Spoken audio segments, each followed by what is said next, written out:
Indian secular front রাজ্য কমিটির পক্ষ থেকে আজকে আমরা সি অফিসে এসেছিলাম একাধিক বিষয় নিয়ে ডেপুটেশন দেওয়ার জন্য। বিষয়গুলিকে আগে বলে দিই। প্রথম আমাদের যে দাবি ছিল সেটা হচ্ছে 2002 এর ভোটার লিস্ট যাদের ম্যাপ হয়ে গিয়েছিল।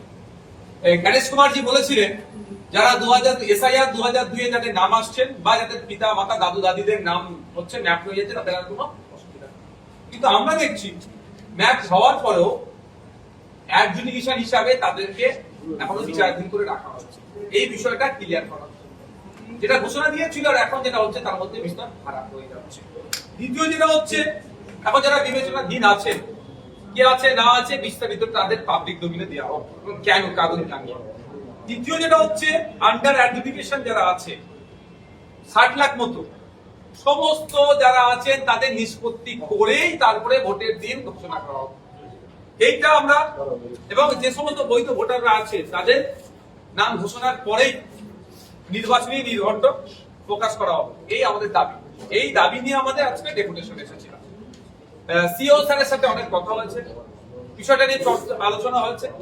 সিও স্যার যে প্রথম একটা যে কথা বলেছে যে এখন এটা সাব জুডিস ম্যাটার হয়ে গিয়েছে, সুপ্রিম কোর্ট সরাসরি এই বিষয়টা যেহেতু, তারপরেও আমরা বলছি যে আপনার একটা সে আছে, আপনি আপনার এর থেকে বৈধ ভোটাররা যাতে দ্রুততার সাথে স্বস্তির শ্বাস পায়। কারণ অ্যাডজুডিকেশন যারা আছে তারা কিন্তু এখন একটা অস্বস্তির মধ্যে আছে, অস্বস্তিকর পরিবেশের মধ্যে আছে। তারা কি হবে না হবে, তাদের থাকবে কি থাকবে না, ভোট দিতে পারবো কি পারবো না। তাহলে অন্তত আপনারা স্পিড আপ করানোর জন্য আপনাদের এন্ড থেকে তো আছে, স্পিড আপ করান এবং দ্রুততার সাথে এটা নিষ্পত্তি করুন। তিনি আমাদের সাথে এগ্রি হচ্ছে। আর একটা যেটা গুরুত্বপূর্ণ কথা বলেছেন সেটা হচ্ছে আগামী কয়েকদিনের মধ্যেই ইলেকশন কমিশনের ফুল বেঞ্চ ওয়েস্ট বেঙ্গল আসছে। সেখানে যারা রেকগনাইজ যারা পার্টি আছে তারা তাদের সাথে বসবেন। আমরা ইন্ডিয়ান সেকুলার ফ্রন্ট রেজিস্টার্ড কিন্তু আনরিকগনাইজ পার্টি। আমরা চেষ্টা করবো আমরা সিও স্যারদের মাধ্যমে ইসিআই এর যিনি চিফ আছেন তাকে আমরা করবো, আমাদেরকে যাতে সুযোগ দেওয়া হয় সেটা তাদের উপর নির্ভর করছে, সেটা আলাদা ব্যাপার।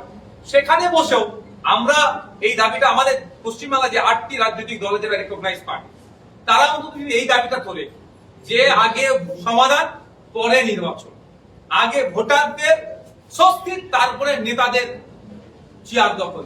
এই মর্মে যদি কথা বলে ফুল বেঞ্চ যখন আসবে তাদেরকে যদি কনভিন্স করাতে পারে অন্তত যে অস্বস্তিকর পরিবেশে আমরা আছি, 60 লক্ষ ভোটার, আমাদের পরিবারের কি হতে পারে, শুধু 60 লক্ষটা সীমাবদ্ধ নয়, 2-3 কোটি মানুষের দ্বারা এফেক্টেড হয়ে যাচ্ছে, অন্তত তারা স্বস্তির নিঃশ্বাস আমরা পাবো। এই বিষয়টাও আজকে আমাদের চর্চা হচ্ছে।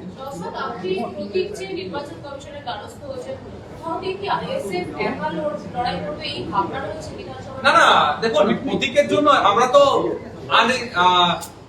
আনরিকগনাইজড পার্টি, ফলে আমাদেরকে ফ্রি সিম্বল থেকে চুজ করতে হবে। সেখানেও একটা প্রভিশন আছে রেজিস্টার্ড আনরেজিস্টার্ড। তো রেজিস্টার্ড পার্টি হিসাবে আমরা একটা প্রাধান্য পাই, সেই প্রাধান্যটা যেটা সুযোগ পাই সেটা কাজে লাগানোর জন্যই তো আমরা অ্যাপ্লিকেশন করছি। এখানে আলাদা লড়াইয়ের কোনো প্রশ্ন আসছে না, ঐক্যবদ্ধ লড়াইয়ের সাথে কোনো সম্পৃক্ত হচ্ছে না। বলছি আপনি সুপ্রিম কোর্টের যে রায় দিয়ে হয়েছে এখন তো সবটাই পুরো অন্য পর্যায়ে রয়েছে এবং সেখানে সুপ্রিম কোর্ট তো বলেই দিয়েছিল যে চূড়ান্ত ভোটার তালিকা সময় বার করতে হবে, ভোট সময়ই করাতে হবে। সেখানে এই 60 লক্ষের ভাগ্য তো, এটা একটা বড় প্রশ্ন। প্রয়োজনে ভিন্ন রাজ্য থেকে বিচারপতিদেরকে নিয়ে এসে কাজটা করাতে হবে।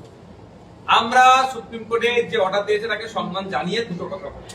প্রথমত কথা হচ্ছে দ্রুততার সাথে স্বচ্ছ ভোটার লিস্ট তৈরি হোক, অ্যাডজুডিকেশনের নামে যারা এখনো আটকে আছে সেটাও নিষ্পত্তি হোক, ভোট ঘোষণা হোক। দ্বিতীয়ত যেটা হচ্ছে এখানে কোনো না কোনো জায়গাতে সুপ্রিম কোর্ট একটি কথা বলেছিলেন, আমাদের অনেকের মনে আছে, সর্বোচ্চ ডিসিশন নেওয়ার ক্ষমতা কিন্তু ইআরও এই যে অ্যাডজুডিকেশন যে হচ্ছে এক্ষেত্রে একাধিক কারণ থাকতে পারে। দুটো কারণ যেটা আলোচনা করে জানতে পেরেছি, একটা হচ্ছে এদের ডেটা নিয়ে ভেরিফাই করে ডিসিশনের জায়গায় পৌঁছাতে পারেনি ইআরও বা ইআরওরা। দ্বিতীয়ত হচ্ছে ডকুমেন্টসের ভুল থাকতে পারে, ডকুমেন্টস শর্টেজ থাকতে পারে, অথবা যে ডকুমেন্টস দিয়েছে সেটা নজরে দেখতে পাচ্ছেন। আমি জাস্ট বোঝানোর জন্য বলছি, এই কারণ হতে পারে। এই জায়গায় হজপজ হয়ে উঠেছে সেটা একটাই পন্থা অবলম্বন সুপ্রিম কোর্ট যেটা দিয়েছেন সেটার সাথে আমরাও সহমত, যে দ্রুততার সাথে সম্ভবত 9 তারিখ ডেট দিয়েছিল, 9 তারিখের মধ্যে এটা করো। এবার কত জাজেস নিয়ে আসবে কি আসবে, তবে একটা কথা আমি বলতে চাই আমাদের পার্টির পক্ষ থেকে, জনগণকে ছাড়া ভোটের যে গণতন্ত্রের উৎসব সম্পূর্ণ হবে না। আর কিছু এই গণতন্ত্রের উৎসবে কিছু মানুষকে দূরে সরিয়ে রেখে কিছু মানুষকে নিয়ে হবে, এটা আমরা সমর্থন করি না।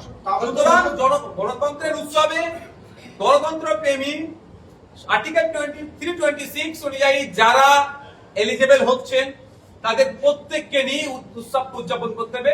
অন্যথায় কিছু দিন যদি পিছিয়ে যেতে হয় তাও যাক, কিন্তু আগে সমাধান করে নিব। কিন্তু পিছিয়ে যদি যায় তাহলে তো সে রাষ্ট্রপতি শাসন। দেখুন, এই রাষ্ট্রপতি শাসন প্রসঙ্গে আমি দুটো কথা বলবো। প্রথমত, আজকে আগে পর্যন্ত গতকাল পর্যন্ত রাষ্ট্রপতি শাসন নিয়ে যতবার বলেছে আমাদের রাজ্য হোক, আমি কিন্তু এগ্রি হয়নি। কারণ একটা নির্বাচিত একটা নির্বাচিত সরকারকে রাষ্ট্রপতি শাসন দেওয়ার আমি পরিপন্থী। কিন্তু নির্দিষ্ট সময়ের পরে রাষ্ট্রপতি শাসন হবে না সুপ্রিম কোর্ট 6 মাস এক্সটেন্ড করবে, সেটা আপনি তো বলতে পারেন না। অভিশান আছে, সরকারকে এক্সটেন্ড করা যায়।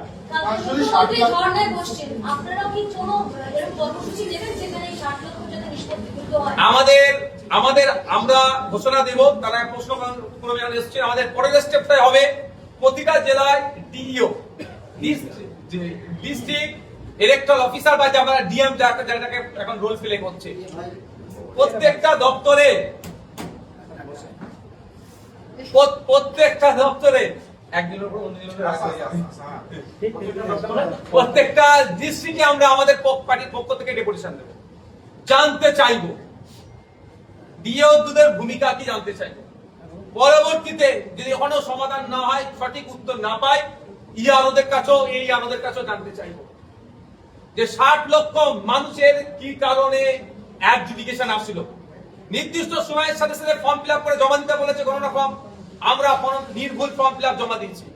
লজিক্যাল ডিসক্রিমিনেশন নামে আমাদের ডেকেছে, আমরা লাইনে দাঁড়িয়ে সময় খরচ করে তাও আমরা ডকুমেন্ট সাবমিট করেছি। এরপরও আমার নাম ডিলিট লিস্টে আসবে কি করে, আমার নাম আন্ডার অ্যাডজুডিকেশন আসছে কি করে, এর জবাব দিতে করতে হবে কনসার্ন অফিসারদেরকে। স্টেপ বাই স্টেপ আমরাই পদক্ষেপ নেব। আর থাকছে আপনি অবস্থান বিক্ষোভ, থাকছে প্রতিবাদ সভা ও গণতন্ত্রের গণতান্ত্রিক প্রক্রিয়াতে প্রত্যেকটা করে যাব।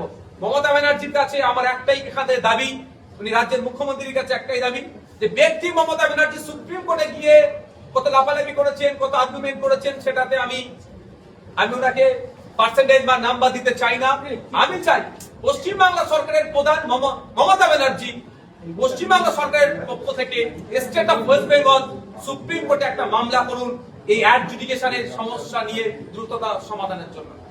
বলছি যে শুনানির সময় আপনারা বলেছিলেন যে বেছে বেছে সংখ্যালঘুদের নাম শুনানির জন্য ডাকা হচ্ছে, এখন যখন লিস্ট বেরোলো এখন অবস্থা কি দেখছেন? দেখুন, এখন অবস্থা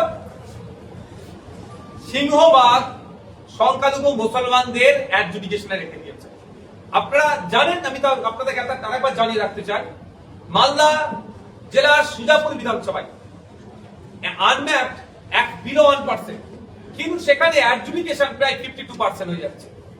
শামসেরগঞ্জ থেকে শুরু করে মুর্শিদাবাদ, অশোকনগর থেকে শুরু করে বিভিন্ন বিধানসভা আমরা দেখছি যারা অ্যাডজুডিকেশনে সংখ্যালঘু সমাজের মানুষের উপস্থিতিটা বেশি, কিন্তু তাদের লজিক্যাল ডিসক্রিমিনেন্সির সময় তারা তাদের পর্যাপ্ত ভ্যালিড ডকুমেন্টস দিয়ে তারা জমা করেছিল, কিন্তু তাদেরকে ডাকা হচ্ছে। আপনারা পাসপোর্টের মতো ডকুমেন্টস দিয়ে জমা করা হয়েছিল, সেখানেও তাদেরকে ডাকা হচ্ছে না। এই যে হতপথের পরিবেশ তৈরি হচ্ছে, আমি আজকে বলেছি যদি এটা সমাধান না করে ভোটের দিন ঘোষণা হয়, তাহলে law and order situation create হতে পারে। সাধারণ মানুষ ভয় পেয়ে যাবে। আজকে ভোটাধিকার কেড়ে নিচ্ছে, কালকে নাগরিকত্ব কেড়ে নিতে পারে। Law and order situation create হোক আমরা কোনো মতেই চাই না, কিন্তু আমি আশঙ্কিত। আমি সেই আশঙ্কার কথা কিন্তু সিও স্যারকেও জানিয়েছি। কত ডিসপোজ অফ হয়েছে দর্শক, সেটা কি সিও স্যার অফিসিয়ালি তিনি জানাতে পারলেন না, যে এখন দ্রুততার সাথে জানবেন। আনঅফিসিয়ালি যেটা বলেছেন আপনার 6 লাখের আশেপাশে এটা এখন পর্যন্ত হয়ে আছে। যদি 60 লাখের মধ্যে এখনো 54 লাখ বাকি আছে 9 তারিখ, হবে কি করে? না ওই এত মানুষকে বাইরে রেখে নির্বাচনে নির্ঘণ্ট ঘোষণা করবে। আমি আজকে পার্টির ব্যানারে এসেছি, আগামী দিনে এই মানুষের স্বার্থে পার্টির ব্যানার পার্টি অফিসে, পার্টির ঝান্ডা পার্টি অফিসে রেখে রাস্তায় নাম সাধারণ মানুষকে। আপনারা কি চাইছেন পশ্চিমবঙ্গে এবারে এক দফায় ভোট হবে নাকি আবার সেই 7 বা 8 দফায় ভোট হবে? রাজ্যের বর্তমান মুখ্যমন্ত্রী বারবার এক দফা অনেক আগে থেকে দাবি করছিল, সেটা করতে রেকগনাইজ করা হয়। Thank you.